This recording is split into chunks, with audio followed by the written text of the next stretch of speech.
Senhores telespectadores, estamos em Trás-os-Montes, exatamente no concelho de Alijó. Alijó não é um grande concelho, tem cerca de 300 km², 16 mil habitantes, é um concelho muito rico na produção dos melhores vinhos do Porto e tem 5 vilas, que é Alijó, Vilar de Massada, Sanfins do Douro, Favaios e o Pinhão.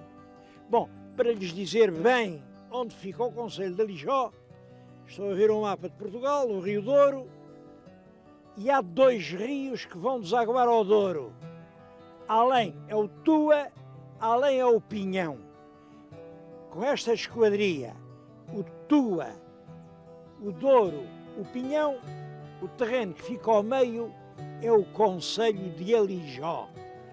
Concelho que, como vão ver, tem imenso que ver. Logo, este nome de Alijó. Há uma lenda bonita. É claro, uma lenda que não tem nenhuma verdade, nem pode ter, mas a lenda é tão bonita que eu vou contá-la. Parece que o Jó andava aqui por estes montes. Como sabem, o Jó era a própria miséria, andava doente, cheio de úlceras, com lepra, cego, coxo, era a desgraça, coitadito, mal se podia mover, e a certa altura, imaginem quem ele encontrou nem mais nem menos que Nosso Senhor também andou por aqui, e o Jó perguntou ao Nosso Senhor: oh meu Deus, não há aí uma terra onde tenham pena de mim, onde eu me possa recolher para tratar de tanto sofrimento? E Nosso Senhor disse-lhe simplesmente: é ali, Jó. E aqui tem uma linda origem para a palavra Alijó. Claro que trata com isso, há várias hipóteses. A mais segura, parece muito bem deduzida, é proposta recentemente pelo Dr. Pedro Serra. O Dr. Pedro Serra é dos investigadores portugueses que merecem mais confiança em toponímia. Ele sugere que Alijó vem de Lagiola. Lagiola é o diminutivo de laje, uma laje pequena. Lagiola, segundo as leis da nossa evolução fonética, pode perfeitamente ter dado Alijó. Além disso, está de acordo com o meio local, são imensas essas lajes que servem para tudo. Bom, mas o nome é o menos. Eu agora vou-lhes falar de uma coisa que não é bem Alijó, mas que, de certo modo, é fascinante.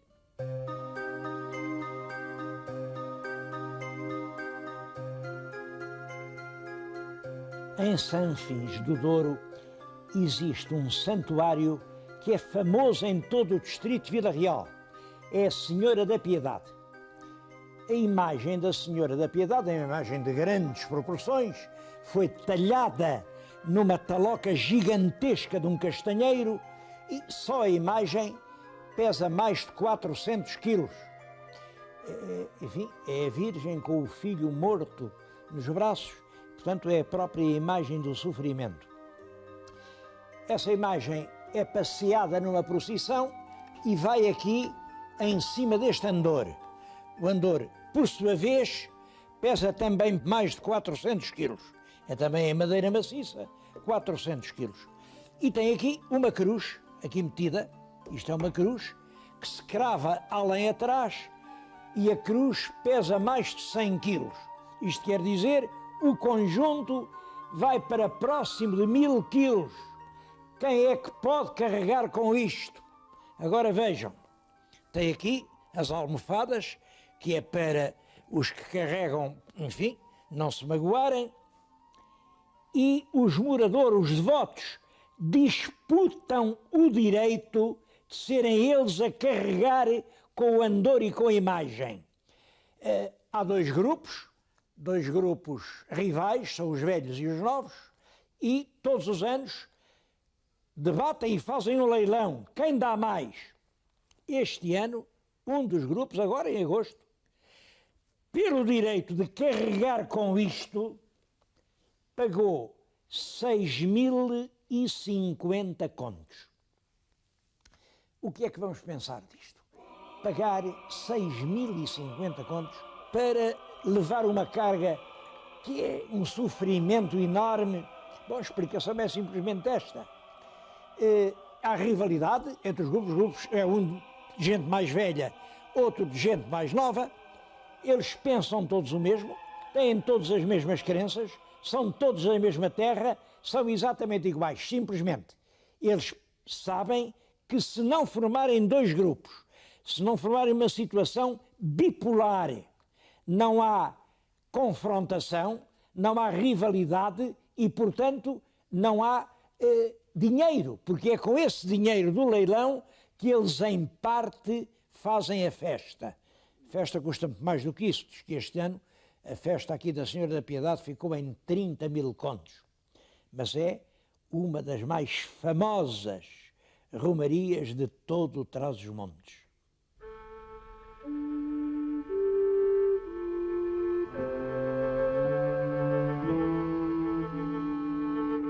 Em compensação, romaria quase completamente esquecida é a do Senhor de Perafita. O meu telespectador já foi a Perafita.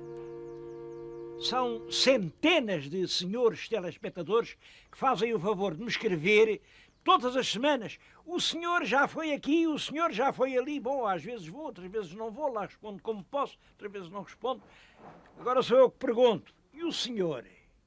O senhor já foi a Perafita? O senhor que é de Lisboa não foi com certeza a Perafita? Mesmo o senhor que é do Porto, o senhor sabe lá onde é Perafita? Eu estou convencido que até há gente em Vila Real que não sabe onde é Perafita, pois Perafita é uma das mais emocionantes aldeias transmontanas. É um lugar ainda completamente medieval e é um lugar com uma espantosa história para contar. A história é esta. Em tempos muito antigos, ninguém sabe quando, andava um pastor com meia dúzia de ovelhas aí por esses montes. Era um velho pastor, um homem já muito cansado. Andava com aquelas ovelhas e tinha fome e sede e, sobretudo, uma fadiga imensa. O calor apertava, ele procurou por toda a parte uma fonte, não havia uma fonte. Ele sentia-se morrer de sede e, a certa altura, desesperado, ergueu os olhos ao céu e disse: Santo Deus, vou aqui morrer de sede. E ao dizer isto, fez como eu agora fiz, bateu com o seu cajado na rijeza da rocha e jorrou um grande jacto de água límpida. Claro que era um milagre, Fizeram logo ali uma grande cruz, que era uma cruz imensa. Muito mais tarde, o senhor arcebispo de Braga mandou arrasar aquilo tudo, porque era assim, muito tosco, muito à maneira dos pastores, e mandou fazer esta igreja que lhes vou mostrar. Como veem, é um magnífico templo barroco, um exemplar precioso do barroco de Braga. É uma coisa de meados do século XVIII e estas armas que tem na fachada, vejam, tem a coroa real, tem as 5 quinas do escudo português, parecem as armas de um rei. Não são. Por cima tem o chapéu do senhor arcebispo. É que aquele senhor arcebispo era quase príncipe. Era o senhor Dom Gaspar de Bragança. Quase príncipe por isto. Porque ele era filho de rei. Só que não era filho de rainha. Por isso, não era príncipe, era arcebispo de Braga. Era muito pequenina, era uma figura muito pequenina, mas realmente fez imensas obras em Braga. Trouxe-os aqui, não foi por causa desta igreja, foi para lhes falar neste nome estranho, o Senhor de Perafita. E o que é a Perafita? Perafita é o nome da terra onde o milagre aconteceu, mas o milagre aconteceu porque a terra já era sagrada. Já havia aqui uma perafita. Perafita vem da palavra pietra fixa. Era uma grande pedra ao alto, cravada na terra. Bom, nós hoje chamamos-lhe menir ou menhir, também se diz. É um bloco, muitas vezes, com caracteres fálicos, é, portanto, um falo masculino que penetra a terra. E penetra a terra, pensam os arqueólogos, e pensam com bastante verosimilhança, para a fecundar, porque assim como o falo fecunda o ventre da mulher e faz nascer os filhos, assim o falo de pedra, o menhir, a perafita, penetra na terra e faz nascer o fruto. Se não me engano, nesta interpretação, estamos perante um culto que tem alguns 2 ou 3 milhares de anos, ou mais. O que não admira, porque toda esta região, há 4.000 anos, já era fortemente povoada.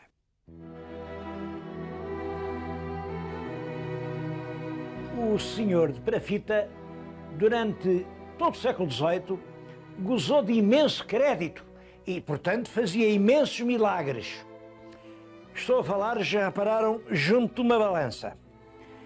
Uma grande balança, as pessoas punham-se num dos lados, saltavam para aqui, e do outro punham o seu peso ou em trigo, ou em azeite, ou em cevada. Bom, tudo isso era depois arrecadado nestas arcas. Há aqui 3 imensas arcas, são de grandes folhas de castanheiro, que era para guardar o cereal dos presentes. Outras pessoas agradeciam o milagre de outra maneira, era oferecendo quadros. Tenho aqui um que lhes vou mostrar, que peço que o vejam, já pouco tem. A maior parte da tinta saltou. É um milagre no século XVIII, foram uma parelha de machos que se ia afogar num pântano, vieram bois, vieram homens, ninguém conseguiu tirar os machos dali, mas eles disseram, valha-nos o Senhor da Perafita, e bastou isso para os machos se safarem. Bom, reparem, este quadro, tem aqui o Senhor a aparecer, mas todo ele é uma ruína.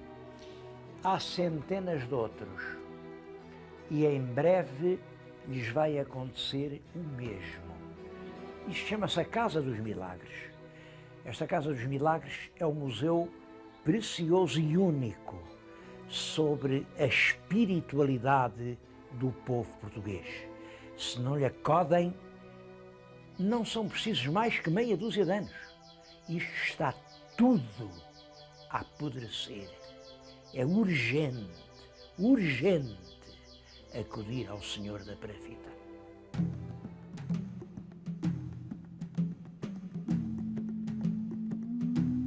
Do menhir da Perafita já não há nenhum vestígio, além realmente da palavra Perafita.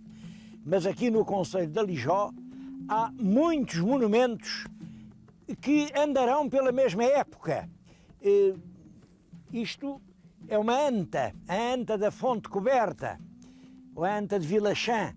Como vêem, é uma anta num razoável estado de conservação, portanto, do período megalítico. É uma coisa que anda entre 3.000 anos antes de Cristo e 1.000 anos antes de Cristo.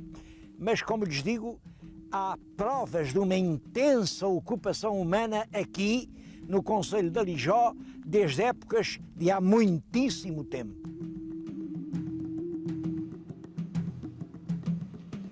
Bem, e depois da fase megalítica, no tempo do bronze e depois na cultura castreja, tudo isto continuou muito habitado. Esses montes aqui à roda de Alijó têm vestígios de castros. Bom, a grande maioria nunca foi explorada e é pena, porque isso revela um horizonte humano muito denso. Propriamente, quando nasceu Alijó, bom, eu isso não sei. Olhem, estou aqui ao pé de uma fonte, é a fonte da Grixa. Acontece que Grixa já quer dizer fonte em português arcaico. No tempo do Dom Afonso Henriques, acho que era assim que se dizia. É um esguicho de água que vem da rocha, uma grixa. Bom, e hoje é fonte da grixa, é como quem diz fonte da fonte. E estabeleceu-se uma lenda, está ali escrita, diz a crença popular que desde sempre existiu. Quem uma vez a provar, nunca mais daqui saiu.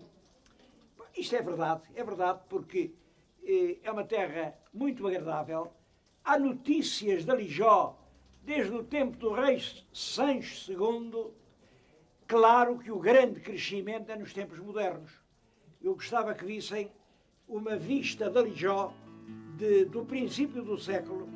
A fotografia que estão a ver é tirada em 1910 e vissem do mesmo ponto a mesma terra, como veem, cresceu 10 vezes. E cresceu porquê? Bom, a alma de Alijó está no vinho. É que Alijó fica numa das regiões privilegiadas onde se cria o melhor vinho do Porto. Vamos ver isso do vinho do Porto.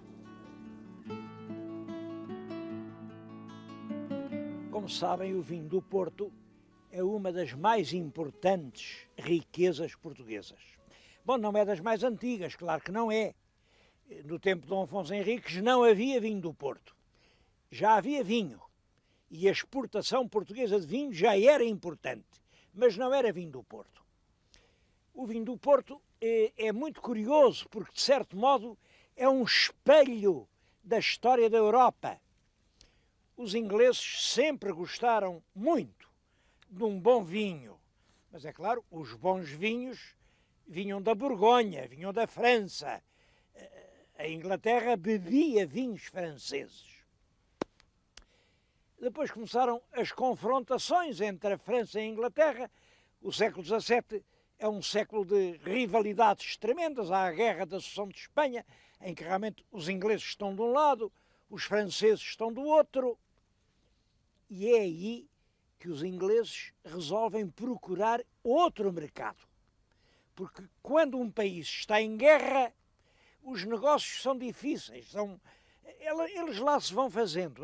Os comerciantes arranjam sempre maneiras de fazer o negócio. Mas é mais difícil. É melhor fazer as operações com uma nação nossa amiga. E aí os ingleses começaram a vir buscar à cidade do Porto um vinho muito bom, que não se criava ali, claro. Olhem, criava-se nestas encostas que estamos a ver. Estas grandes encostas que descem sobre o leito do Rio Douro criavam um vinho magnífico. Os ingleses embarcavam esse vinho, ensinaram a tratá-lo. Depois, no século XVIII, aos princípios, logo, fazem um acordo inteligente com Portugal. É o Tratado de Methuen. Ganhamos todos. O tratado era assim. Bom, nós lá em Inglaterra somos bons a fazer lanifícios. E os lanifícios passam a entrar em Portugal com uma grande redução aduaneira. E vocês cá em Portugal são bons no vinho. O vinho português passa a entrar em Inglaterra com um imposto muito mais barato que o vinho francês.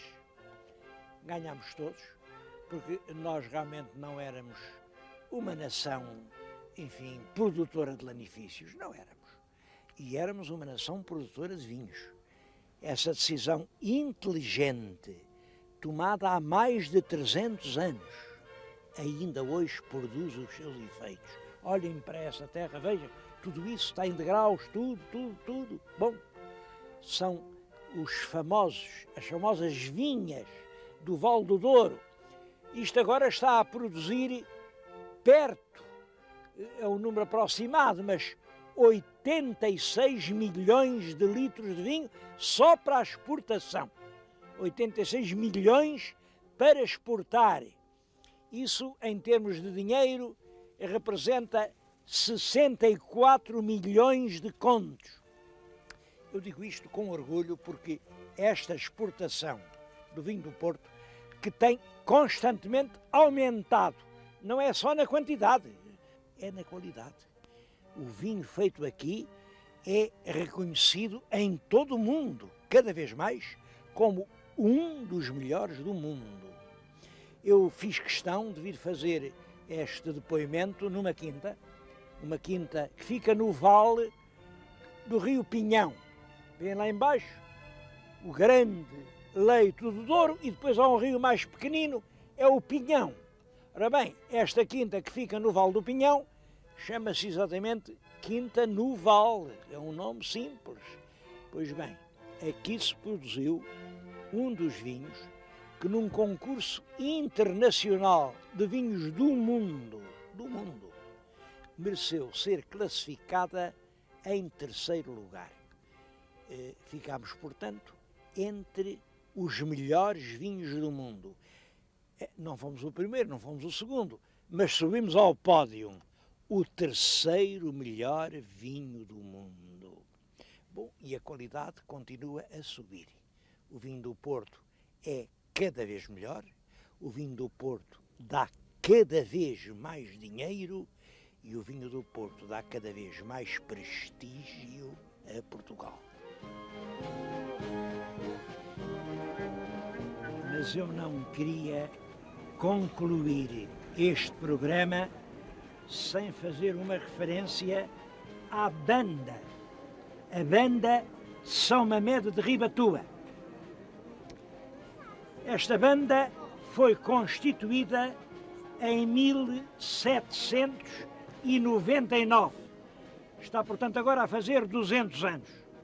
Está ali uma lápide, inaugurada este ano, que consagra precisamente o bicentenário da banda de Ribatua. Se a lápide diz a verdade, e eu não tenho razão nenhuma para pensar que não, é a mais antiga banda do nosso país. Reparem, em 1799, é ainda ao século XVIII. Depois vêm aqueles terríveis anos do século XIX, as invasões francesas, depois o domínio dos ingleses, depois é a Revolução Liberal de 1820, depois torna a vir o Dom Miguel com o absolutismo, depois é a Guerra Civil que opõe os portugueses numa sangueira durante anos e nada ficou do passado. Mas esta banda, constituída no fim do outro século, vai chegar até ao século XXI. Eu penso que no dia de hoje eu não podia deixar de prestar uma homenagem a um corpo coletivo que soube, assim, adaptar as ondas do tempo. Certamente, em todos estes anos, as músicas foram mudando, mas os homens foram sempre os mesmos. E é esses homens que deram esta lição de firmeza, de continuidade, de fidelidade ao mesmo ideal de cultura, que eu estou aqui a prestar a minha homenagem a eles e não só a eles. O meu telespectador sabia que em Portugal há 680 bandas deste tipo? Sabia que em 680, com o número de associados, há uma média de 50 cada um. Isto representa 34 mil executantes e que, neste sentido, as bandas musicais são uma das fontes de educação popular mais eficientes de todo o país? Pois era nisso que eu pensava quando entendi que não devia concluir o programa sem prestar esta homenagem à mais antiga banda existente em Portugal.